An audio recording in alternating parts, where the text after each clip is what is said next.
Bonjour à tous et à toutes, j'espère que vous allez bien. Aujourd'hui, donc sur Ikoto, on va se retrouver pour une section psychologie, sur une petite vidéo psychologie, en particulier la psychologie sociale et son lien avec la publicité. Sur ce, jingle.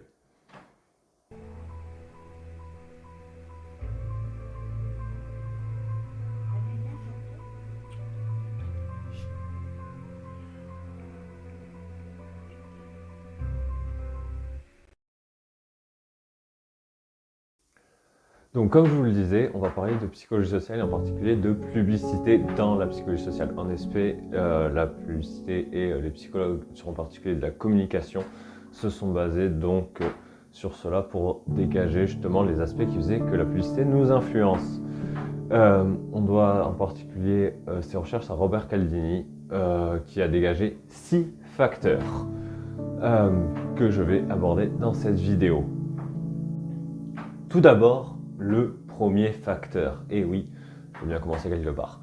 Le facteur 1, c'est celui de l'appréciation. Ce qui veut dire que quand on regarde une publicité et que par exemple vous avez un acteur, une célébrité, ne serait-ce qu'un personnage que vous appréciez, vous allez avoir plus tendance justement à vouloir prendre exemple sur lui. En effet, tout le monde le sait, on prend exemple sur nos représentations, en fait, on a tendance à imiter ce vers quoi on a tendance à vouloir aller. Par exemple, prenons par exemple Johnny Depp. Imaginons, vous vénérez Johnny Depp, vous adorez cet acteur, etc. Donc vous allez tenter d'aller sur ses pas. Dans la pub sauvage, vous allez avoir tendance à rentrer dedans. Ce qui est un peu pareil, par exemple, pour n'importe quelle autre actrice, Amanda Siegfried, si je dis pas de bêtises sur son prénom et que je ne m'ai pas écorché son pseudonyme ou autre, a elle aussi fait de la pub aussi. Et donc si vous avez par exemple dans ces types-là d'adoration ce type d'acteur ou autre, vous allez avoir tendance à vouloir marcher sur ses pas, à vouloir suivre un peu cette tendance à vous dire c'est un exemple. Et vu que c'est un exemple pour moi, il faut que je marche sur les traces de cet exemple-là. Et oui, allez, facteur 2. Facteur numéro 2, le principe d'autorité. Qu'est-ce que c'est? Ça veut dire qu'on va avoir tendance, lorsqu'on regarde une pub, à faire plus confiance à un expert dans le domaine.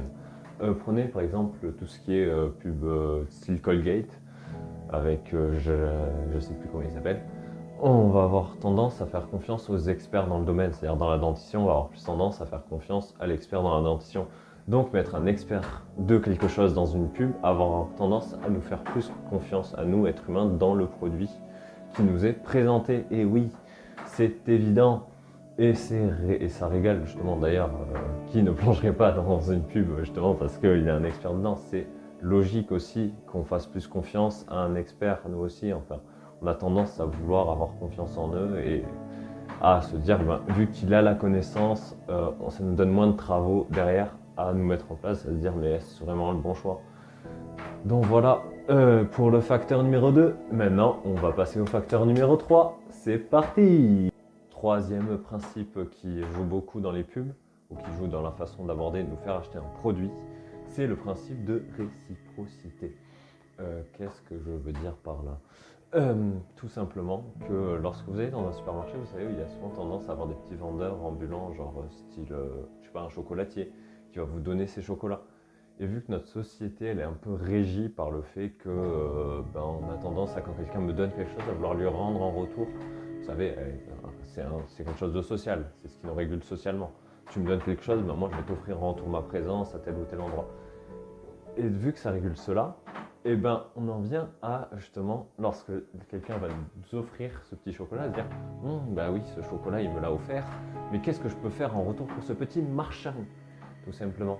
Tout simplement, on se retrouve à aller acheter le produit, le parfum, le vêtement, ou aller dans la boutique. Bref, c'est un des principes utilisés en vente, ce qui est génial. Maintenant, on était au troisième, on passe au quatrième. Quatrième principe, le principe de rareté. Mon précieux! Ouais, en effet. La rareté. Comme, alors à quoi est-ce que ça revient, à quoi est-ce qu'on en vient avec le principe de rareté, à part avec notre petit Gollum? C'est au fait que, en fait, plus un produit est rare, plus on va avoir tendance à vouloir l'acheter compulsivement. Ce qui veut dire que, par exemple, lorsque un produit est limité, imaginez un coffret collector Batman qui sort, mais il faut l'acheter dans les 1 semaine parce qu'il est limité à 50 produits, et vu que c'est un produit rare, tout le monde va se précipiter dessus, donc tout le monde va le vouloir. Ce qui nous amènera au 5e principe d'ailleurs. Ce qui fait que, en fait, le fait de rendre un objet rare va le rendre plus important. On va avoir plus tendance à vouloir aller dessus. Et ça, c'est le principe de rareté. Très clairement, la petite image que vous verrez affichée là, par exemple, d'un bon de réduction à moins 50%, qui est quelque chose qui va être très rare sur ce produit-là, va faire que vous voulez aller plus vite, un achat compulsif. C'est le moment où jamais, en fait, le principe de rareté vous amène à, c'est le moment où jamais d'aller acheter cet objet. Sinon, ce sera trop tard. C'est là ou jamais. Le principe de rareté, c'est ça. Ça, maintenant, ou c'est trop tard.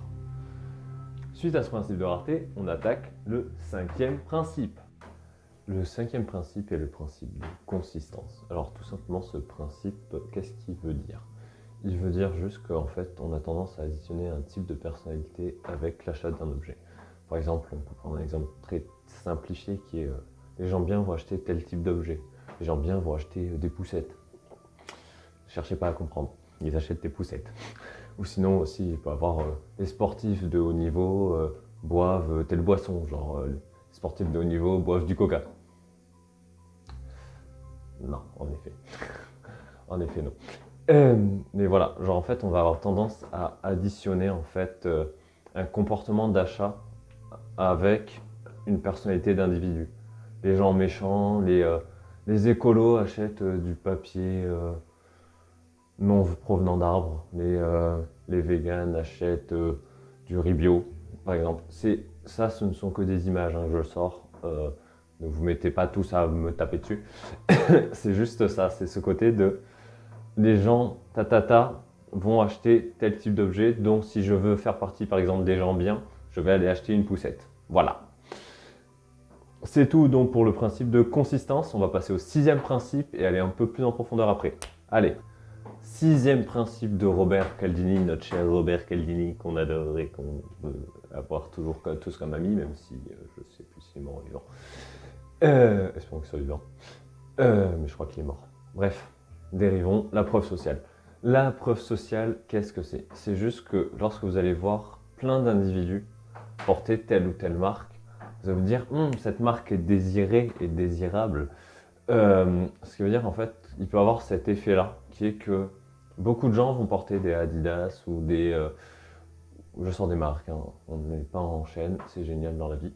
Des Adidas, des Nike, du Louis Vuitton pour les filles ou autres marques, Yves Saint Laurent, je sais pas si ils ont une marque de vêtements. Bref, plein de gens vont porter cette marque-là. Vous avez plein de gens porter cette marque-là, donc vous allez vous dire, cette marque doit soit pas être. Vous allez faire peut-être aussi un imaginaire. Cette marque doit pas être si chère, cette marque doit être abordable. Et derrière, vous allez vous dire, mais puisque cette marque provoque du désir chez autrui et qu'autrui a ce désir de l'acheter, moi aussi, genre ça va susciter un désir, ce qui est, comme je sortais comme phrase, ce qui est désiré et désirable. Et voilà, donc vous allez vouloir tendance peut-être aussi à rentrer dans le moule, entre guillemets.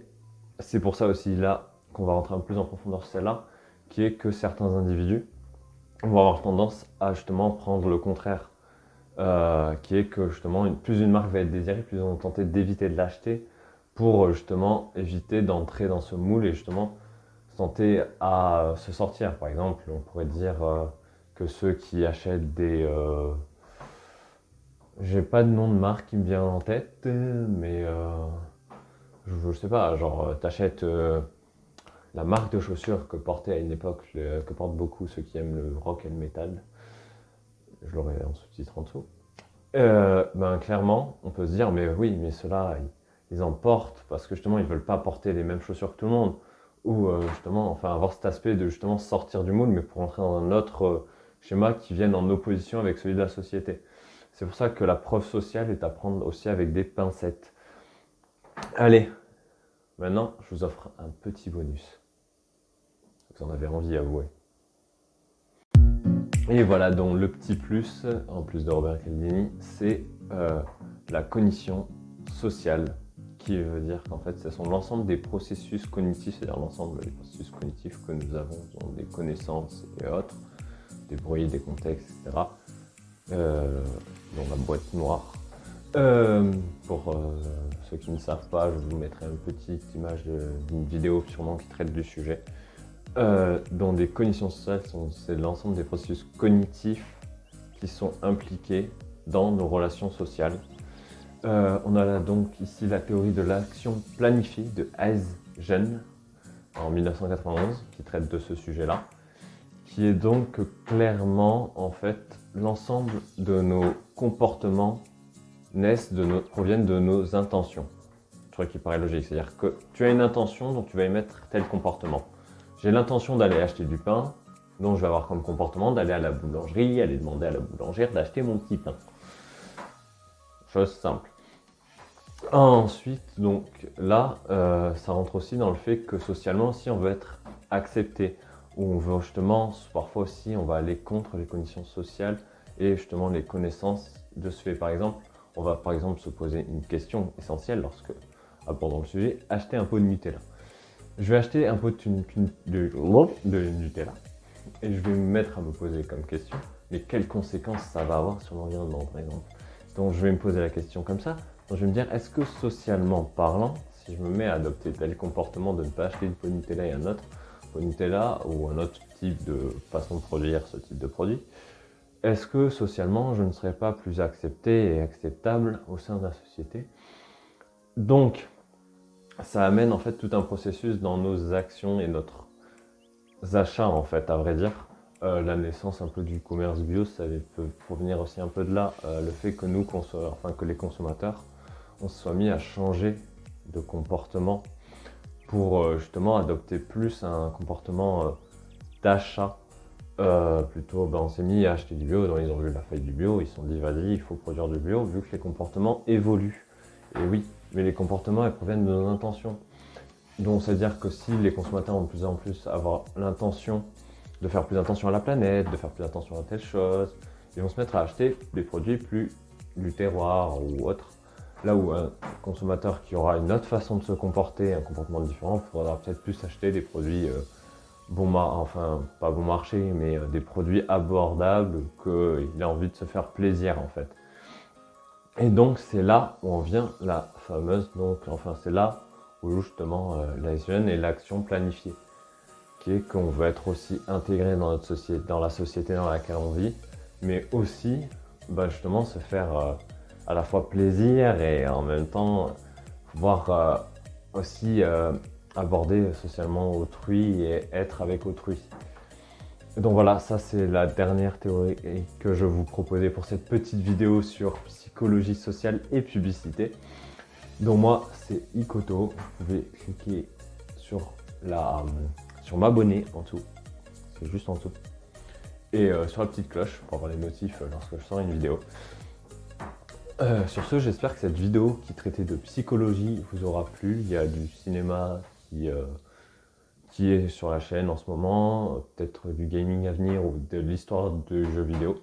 Ça, c'est encore à moi de voir. Et voilà, j'espère que cette vidéo vous aura plu. Passez de bonnes fêtes, profitez de tout à chacun. Et sur ce, je vous dis la bise.